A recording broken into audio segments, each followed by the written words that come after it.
What if one of the most overlooked things you do every day, not smoking, not skipping exercise, not even chronic stress, but something you do without a second thought in the first 5 minutes after you wake up, was quietly working against your health?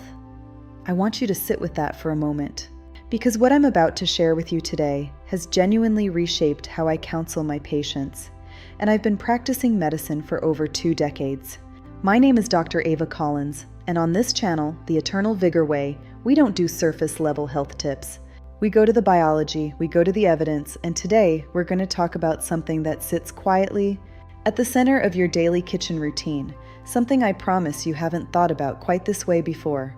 We're talking about how certain everyday foods, when reheated, can generate compounds that contribute, among other factors, to 2 of the most serious health concerns in older adults: cardiovascular disease and cellular damage. Stay with me through every minute of this, because what I share around the 7-minute mark tends to genuinely surprise even health-conscious people, and it will make you rethink what eating well actually means. Before we get into specifics, I need to lay one piece of groundwork. Without it, the rest won't land the way it should. Your body is a repair machine. Every single day, your cells are being damaged by toxins, by reactive molecules called free radicals, by the natural byproducts of digestion and metabolism. At 35, your body handles this almost invisibly. Repair mechanisms are fast, the immune system is responsive, and the liver processes compounds efficiently. But here's what shifts after 60, and this is not about falling apart. This is about margins. The margin for error narrows. Your liver metabolizes compounds more slowly. Your stomach lining changes with age. Acid secretion can decrease, and the gut's protective barrier can become more permeable over time, meaning substances that once passed through are now more likely to enter the bloodstream, and your DNA repair mechanisms begin to work more slowly. The result, low-level irritants that your body handled easily at 45 may now linger longer. Inflammatory signals that used to resolve quickly can simmer for days. This is the biological environment where chronic inflammation can take hold. Now, I want to be precise here because this matters. Chronic inflammation is an important contributing factor in many serious conditions: heart disease, type 2 diabetes, and certain cancers, but it is rarely the single isolated cause of any one disease. These conditions are multifactorial: genetics, lifestyle, environment, they all play a role. What chronic inflammation does is increase risk and accelerate processes that are already underway. That distinction is important because it means reducing your inflammatory load isn't about preventing illness with certainty. It's about meaningfully reducing your risk, and that is absolutely worth doing. Now here's what I need you to hold on to. I'm not talking about choices that seem obviously harmful. I'm talking about habits that seem obviously healthy, foods you've been told are good for you, routines you've followed for years. That's what makes this conversation so important. Eggs, high protein, easy to digest, loaded with nutrients. Widely praised as a smart breakfast choice for adults over 60. So where does the concern come in? Here's the biology. Eggs contain cholesterol. You know that. What most people don't know is that when food containing cholesterol is exposed to heat, particularly repeated heat, that cholesterol can oxidize. When you cook an egg and then reheat it, especially at high temperatures, oxidation can accelerate. The result is a group of compounds called oxysterols. Now, to be fair, this is not unique to eggs. Heating any food that contains cholesterol can produce some degree of oxidized cholesterol. The concern with eggs specifically is that they are a concentrated source, and the habit of reheating them in a microwave, which tends to heat unevenly, may promote more oxidation than low controlled heat would. Research in cardiovascular medicine has linked oxysterols to inflammation of blood vessel linings and the early stages of arterial plaque formation. This is a real and documented concern, although it's worth noting that the extent of harm depends on frequency, quantity, and overall diet, not a single meal. The practical recommendation: cook your eggs fresh when possible. If you do need to reheat, use low, even heat on a stovetop rather than a microwave. The goal is reducing unnecessary oxidation, not panic over a single reheated egg. Fatty fish, salmon, sardines, mackerel is one of the most evidence-backed foods for heart and brain health. The omega-3 fatty acids in these fish are genuinely powerful anti-inflammatory compounds.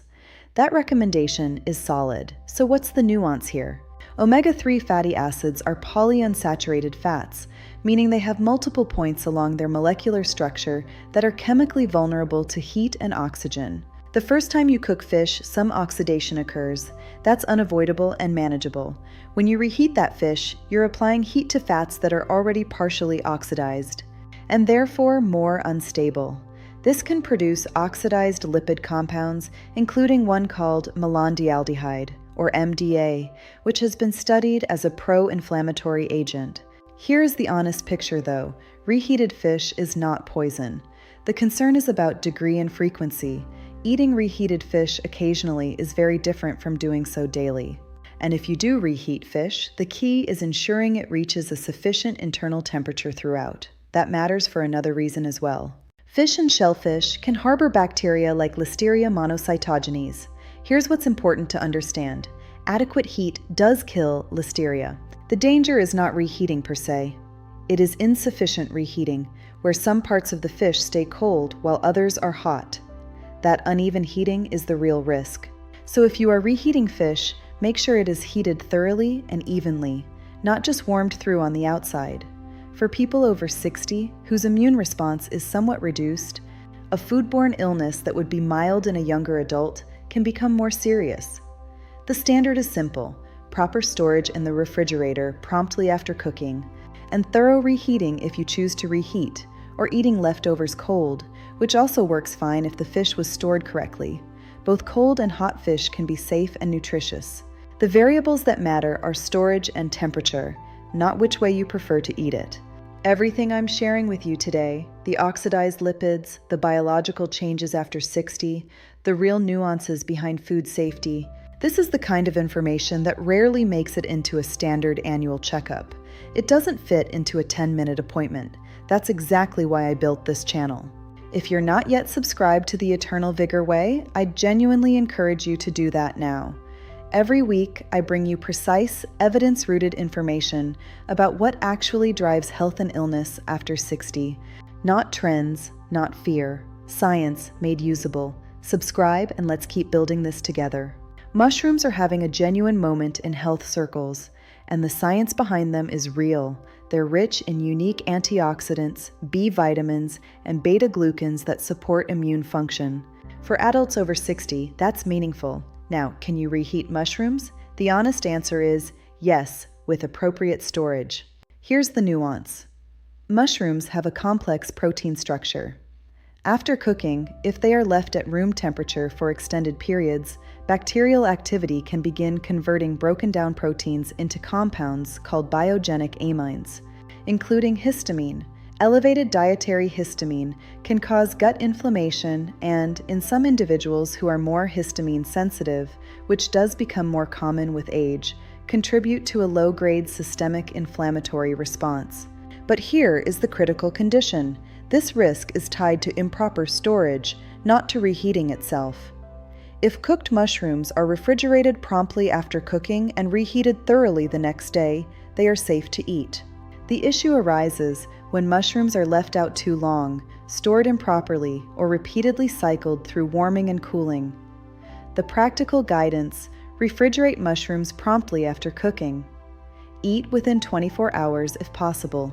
When you reheat, heat thoroughly. If you prefer them cold in a salad or grain bowl, that works equally well. Cold, properly stored mushrooms retain their nutritional value. Processed meats, ham, bacon, deli turkey, sausage, are convenient and protein-rich. Here is what I need you to understand about the specific concern with high heat reheating. Processed meats are preserved with nitrites. In normal consumption, the body handles nitrites without major incident.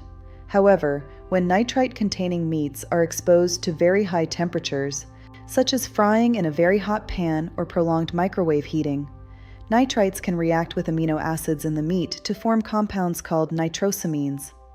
This is a documented and serious concern. The World Health Organization's International Agency for Research on Cancer classifies processed meat as a Group 1 carcinogen. That classification is based substantially on nitrosamine research. The important nuance here is that nitrosamine formation is most significant under high heat conditions, extreme frying, charring, or prolonged intense heat. It is not uniformly produced by any degree of warming. The practical guidance: minimize processed meats overall, regardless of how you eat them. This applies whether they are cold or hot. When you do eat them, moderate, gentler reheating is preferable to intense frying. Eating them cold is also fine. The real priority is moderation in total consumption, not whether they happen to be warm or at room temperature when you eat them. After 60, reduced stomach acid means some compounds are broken down less efficiently before absorption. One more reason to keep processed meat consumption moderate overall. Roasted vegetables, I know. Not what you expected. Carrots, sweet potatoes, parsnips, zucchini, beets, roasted in olive oil, seasoned with herbs. If you searched right now for healthy meal for seniors, this is what would come up. And the first time you make it, it genuinely is one of the best things you can eat. Here's where it becomes more complicated. When you roast vegetables in oil at high heat, the oil undergoes some degree of oxidation. The polyphenols in olive oil, the compounds responsible for its anti-inflammatory reputation, begin to degrade with extended heat. Now you have leftover vegetables sitting in oil that is already in a compromised oxidative state. When you reheat them the following day, you are applying additional heat to oil that has already been partially oxidized. This can generate aldehydes, compounds that have been shown to be harmful to arterial tissue when consumed in quantity. The concern is real, though again, an occasional serving of reheated roasted vegetables is not a health emergency. The risk builds with daily habits, not isolated meals. And here is the detail that genuinely surprises most people. This is the moment I want you to hold on to. When starchy vegetables cool after cooking, their starches partially convert to something called resistant starch, a form of fiber that slows glucose absorption and feeds beneficial gut bacteria. When you reheat those vegetables, that resistant starch converts back to regular digestible starch, leading to a faster rise in blood glucose. For someone over 60 managing blood sugar or cardiovascular health, repeated sharp glycemic spikes contribute to oxidative stress in blood vessel walls over time. So when you reheat oil-coated starchy vegetables, you get a double effect: aldehydes from reoxidized oil, and a glycemic impact that's higher than if you'd eaten the same vegetables cold. The fix: roast only what you'll eat that day, or roast without oil and add fresh olive oil afterward. Leftovers eaten cold preserve the resistant starch and avoid additional oil oxidation. Simple and effective. Let me bring this together into something you can use today. Eggs. Cook fresh when you can. If reheating, use low, even heat on a stovetop rather than a microwave on high. The goal is minimizing oxidation. Fish and seafood. Store promptly and properly. If reheating, heat thoroughly and evenly throughout, not just on the surface. Cold leftovers are equally fine if stored correctly. Both are safe with proper handling. Mushrooms. Refrigerate promptly after cooking. Reheat thoroughly if you choose to. The risk is improper storage, not reheating itself. Cold in a salad works just as well. Processed meats. Moderate consumption overall. This matters more than temperature. Avoid very high heat cooking methods like intense frying. Cold or gently warmed, the priority is eating them less frequently and in smaller amounts. Roasted vegetables. Roast only what you'll eat, or add fresh oil after cooking rather than before. Leftovers eaten cold preserve resistant starch and avoid further oil oxidation. None of these changes require you to eat differently. They require you to think more precisely about storage, temperature, and frequency. Those shifts, compounded over weeks and months, meaningfully reduce your chronic inflammatory load, and that reduction can show up in blood work, energy levels, and blood pressure over time.